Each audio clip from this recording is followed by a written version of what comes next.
What's going on, guys? CrustyKs here from the Gold Boys Network, coming to you with the very first episode of our college basketball picks for this upcoming season. So obviously college football ending, we will still have a college football championship series picks preview, whatever you want to call it. Then we'll likely do something for the playoffs. But obviously going to switch gears here, getting college basketball a little bit. We got a really nice Wednesday slate on our hands. So I'm going to go through probably 4 or 5 games, give you guys my picks, give you guys my leans, give you guys a little background. Let's jump into it. So the first one, probably one of the most talked about games on this Wednesday slate.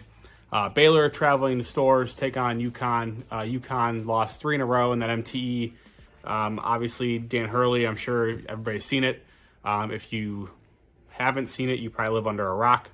So for me in this one, I'm not surprised to see UConn open as a favorite. I mean, I think that they opened at a -4.5 here.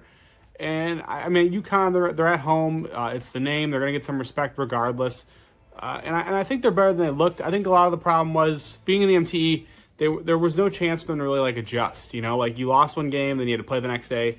Then you lost the second game, you had to play the next day. And so it kind of just snowballed. And ultimately, I think that was their downfall. Obviously, back at home now where they're a much better team. They've only played cupcakes at home thus far. I believe nobody ranked higher than 330th per KenPom. So, I mean, obviously not not like they've been tested or anything. For me, injury news, Caravan is out for this game for UConn, so that's pretty big. One of their most consistent scorers. Anybody that's ever watched him play, really good three-point shooter. So that's big. But looking at this game here, we actually get, oddly enough, 2 of the worst three-point defenses in the country in this game. You wouldn't necessarily think that looking at the 2 teams, but you have Baylor coming in this game, ranked 355th in three-point defense. That is dead last. And you have Connecticut, who ranks 300th. So for me here, I mean, obviously the spread's come down now. It's only a 2.5. And with Caravan being out, I want to back Baylor. I'll take them at the plus 2.5. And a lot of it just comes from the fact that this UConn team, in my opinion, this year, just not as deep as years past. They don't have as many dudes, if you will. Obviously, Liam McNeely's had a really nice season so far. But you look at their guards, and Hassan Diarra and I can't think of the guy's name, Aiden Mahaney. They're both a bit undersized, and obviously, Baylor, not huge in terms of their guards, but Jaden Nunn, a veteran, he's a very good ball player, very good ball handler, and then Jeremy Roach, same thing. I think these smaller guards for UConn really struggle with these guys.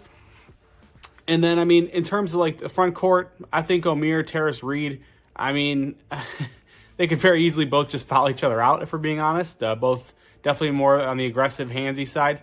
But I think they kind of cancel each other out. So when you look at this game, if it comes down to guard play, especially with Caravan being out, I'm just not sure where the consistent scoring comes from UConn. I mean, they haven't really had much consistent scoring anyway. Like I said, McNeely's really kind of shouldered a lot of that load here. Solo Ball has had his moments. He hit that big 3 to tie it to send the game against Memphis to overtime. But overall, just not a lot of consistency from this UConn team. And you get a Baylor team that's really starting to hit its stride, in my opinion. They did get worked a bit against Tennessee in that championship game of their MT, but I mean, it wasn't really surprising. If you're in the Discord, you know that we were on Tennessee that game, and it was about as free as it gets. But for me here, like I said, it's a tough spot for Baylor, no doubt, but I'm going to take a shot here at Baylor plus 2.5 on the road. I just don't think that, I mean, UConn, yeah, they're back at home, but I don't think it's been enough time to really fix all of the issues that are going on there. And Caravan being out is definitely not going to help. So give me Baylor plus 2.5. So let's go on to this next one here. Next we're going to talk about Alabama taking on North Carolina. Another monster matchup on this Wednesday slate. I guess, like I was saying when this thing started, this slate is incredible. So for me here, Latrell Wrightsell out for the year, ruptured Achilles. I don't know if anybody saw that. There's been some rumors that Youngblood could be on his way back finally for Alabama. I'm not expected to play in this one. Not necessarily sure that it matters. I've been pretty unimpressed with UNC this season. I don't love their roster. I think their front court's pretty weak. Obviously, RJ Davis, we all know. I think, obviously a great player. Elliot Cadeau, Seth Trimble, they've played well, but these are 2 guys who I think that a lot of people, mean, UNC especially expected these guys to take with these giant steps forward, and I'm just not sure you're going to see it. So you look at Alabama here, and UNC, where they really struggle is against the three ultimately, but even in the front court, they just don't have the physicality. So Alabama, they brought in Clifford how do you say that? Clifford from Rutgers, and I haven't been super impressed with him. I mean, they don't really use him a lot because they play Diabate. They have kind of like a big man rotation, and Grant Nelson obviously comes in at the 5 sometimes when they go like small ball.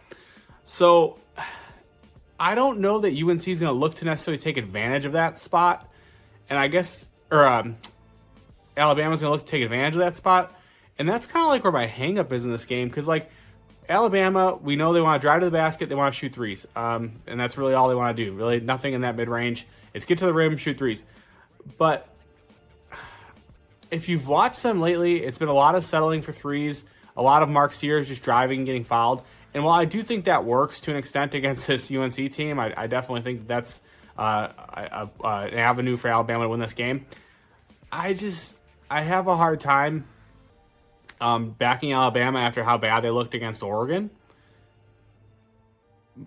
But that's where I want to go. And I hate backing 2 road teams in the first 2 games I'm talking about, because these are true road games. These are definitely, no easy tasks. They're not on a neutral. But for me, I think Alabama's the more complete team. I think they're a deeper roster. And I think in the big scheme of things, in a full 40-minute game, RJ Davis can only do so much. And if UNC is going to be in this game, RJ Davis has to drop 30. He very well could. I'm not going to say he won't, because Alabama has not impressed me for the most part defensively. They've had a few games where they looked actually kind of decent, but overall it's still pretty much the same Bama team in my opinion. They added some, like I said, some guys in the front court to make it look better, I guess. But defensively, still just haven't been super impressed. Give me Bama here, though, plus 1.5. This total is sky high, 176.5, I think it is. So if you're looking for props, I think this is going to be a great game. I'm a big Grant Nelson guy. Doesn't get as much burn as I would like. Doesn't get the volume that I would necessarily like. So always makes it tough to back him. It has a tendency to kind of pick up some ticky-tack fouls. He's a bit slappy, a bit handsy at times. But I like Grant Nelson. I think if you want to just go super chalk and go with Mark Sears, RJ Davis, like a both of them to score 25. Their point lines are probably going to be like 18.5, 19.5, if I had to guess. But when the alts come out like on FanDuel, I bet you could probably get like a 25-25 or something like that for pretty decent odds. That's probably where I would look in this game. I think that this could just be one of those chalky, the 2 best guards on the court, just kind of go head-to-head. I wouldn't be mad at it. I'd love to watch it. So I think that's a great look here as well. But give me Bama plus the 1.5. The next one I'm going to jump on here is Marquette taking on Iowa State. So Iowa State at home, laying 6.5 points. You look at that game, you look at that spread, and we all know Marquette, we all know Iowa State. These are 2 teams, elite on all accounts. Obviously, Iowa State is known for the defense. But Shaka Smart, them boys play defense too. So this should be a pretty good game here. Definitely one of my favorite games on the slate. Like I said, this whole slate is just loaded. I'm not going to know where to look, truthfully. I am going to lean at the minus 6.5 with Iowa State. That's where I'm going to lean. This team in Ames, man, when they're at home, they're just different. If you've watched this team in the past, I don't know if teams go there and they lose all sense of just what a basketball is, but man, Iowa State at home is just a different animal. Believe me, I love Marquette, and it's really tough to fade Shaka Smart. He's just one of those guys who always seems to have his team in games. But I think that's ultimately where this thing is going to be, where the difference is going to be. Is, like I said, just Iowa State being at home. I don't know what it is. I don't know what do they call it? I think they call it like Hilton Magic or something like that. There's a name for it. I can't think of the name. I have a buddy who went to Iowa State, and he always says it. I want to say it's like Hilton Magic or something like that. But it's the truth. You watch teams play there, and it's like they just forget how to play. Obviously, Cam Jones been absolutely outstanding for Marquette, and I think that he could be the main driving factor in what kind of keeps them in this game.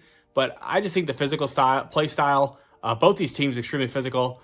I think it just eventually wears them down. And Iowa State, in my opinion, just the more complete defense on their home floor. That place is going to be going absolutely nuts. So yeah, give me Iowa State minus 6.5. I think it is probably close in the first half. And like I said, I think Iowa State wins by, I'll say at most 10, truthfully. I think this spread is pretty sharp. I think this line, like I said, is correct. But I do lean Iowa State. So give me Iowa State here, minus 6.5. So the next one, we will do Kansas traveling to Creighton. Creighton, a 2.5-point home dog. So this line opened at Kansas minus 4.5. It has since come down to Kansas plus 2.5. I am incredibly intrigued by Creighton here.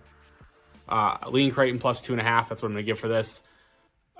Heavily dependent on if Kalkbrenner plays or not. He didn't play in their last game, and obviously, if he doesn't play, Hunter Dickinson's going to have a field day, and I would not touch Creighton with a 10-foot pole. I'm not the biggest Ryan Kalkbrenner guy. I think he's a bit soft, but Dickinson's a bit soft too. So if these two guys play each other, at least they're the same height, and they can cancel each other out, if you will. Really think Kansas put together a complete game against Duke, even with Dickinson getting ejected. And I do think Kansas probably is, top 2 team in the country. Obviously number 1 right now. Some would debate that Auburn's number 1. I am one of those people. But do think Kansas obviously is extremely good. I just think this line's short, and it's tough for me to want to fade Kansas. Obviously, you look at Kansas number 1. They're minus 2.5 on the road. But for me, like I said, I think this line, if it would have hung around the minus 4.5 or even moved up a bit, I'd be more inclined to jump on Kansas. But seeing this come down right away just makes me feel like the sharp side, the right side is Creighton. But like I said, again, heavily dependent on if Kalkbrenner plays. If Kalkbrenner doesn't play, I would either take Kansas or just stay off completely. Looking at the metrics here, Kansas obviously elite offensively. Creighton, they're good. They've been a bit not as good, not as locked in from 3 as you would expect. Ashworth's been good. Pop Isaacs really hasn't had that Pop Isaacs type game yet. So big game at home against Kansas. Could this be the Pop Isaacs game? Maybe. I'm really curious as to who's going to guard who. Dwan Harris usually guards, the best, shooting guard on the team, but I think he's going to be on Ashworth. So that puts Pop Isaacs likely in a better matchup here. Whether it be Zeke Mayo or, I'm not really sure who Kansas is going to start. Rylan Griffin kind of got benched, not benched. I don't really know how to. So I'm curious who they're going to start here. But I would imagine it's Zeke Mayo. And in my opinion, Pop Isaacs with Zeke Mayo. I love Zeke Mayo as the scorer, but as a defender, definitely not somebody who I'm, trusting to lock down anyone. So I'm going to look into this one a little bit more, but in terms of prop, I think Pop Isaacs points definitely in play. Like I said, he hasn't had that game yet, that, that game where he just goes nuclear. So this to me feels like one of those games, especially if Creighton's going to either win this thing or keep it within the number. The last one we're going to talk about here, this is 100% the game that everybody wants to talk about. Auburn traveling to Duke. Duke, a minus 1.5 home favorite. Obviously, Cameron Indoor. This is as good a matchup as you're going to see this early in the season. I am so happy that these teams have decided to play these kind of matchups, and I'm so happy that when this SEC ACC challenge got set up, that these two teams matched up with each other, because this is the kind of basketball everybody wants to watch. For me here, when I saw this game on the schedule, I wanted to back Duke. I was leaning that way just without even seeing a line. And then seeing this line at 1.5, I honestly thought Duke would be favored by 3, 4, something in that realm. They're at Cameron Indoor. They don't lose. I couldn't even tell you the last time they lost there. I'd have to look. But they don't lose there often. So seeing this line at 1.5, obviously Auburn, they're outstanding. Duke, everybody's outstanding too. But I'm going to be on Auburn here. Auburn plus 1.5. I think that this line being as short as it is pretty telling. Obviously, both these teams have been really good. Duke extremely young. Not as much continuity as Auburn. And I think ultimately that's kind of where the difference is going to be here. This Auburn team rotates basically 10 guys. Extremely deep team, extremely deep roster. And Duke is deep too, don't get me wrong. But there's a lot of freshmen, a lot of young guys, and a lot of guys, in my opinion, that playing against this Auburn pressure system, this Auburn aggressive style of defense, maybe a bit of an adjustment for them, even on their home floor.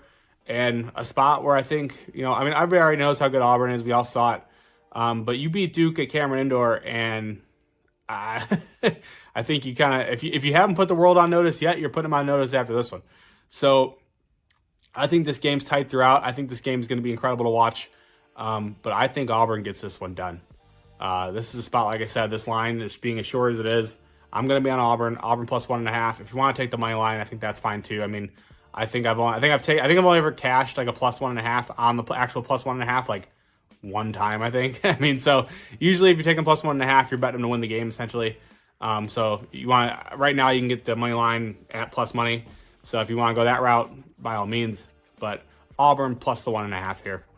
So that does conclude the 5 games I want to talk about. Like I said, we're going to try and do this whenever we have these games, these quad 1, power 5 conference type games. We're going to get these videos going. So it won't be every day. Once conference play starts, actually, it probably will be, because we'll be having quality matchups on a nightly basis. We'll be doing this. So like I said, we'll have the college football stuff for this weekend, for the championship weekend, and then going forward for the playoffs.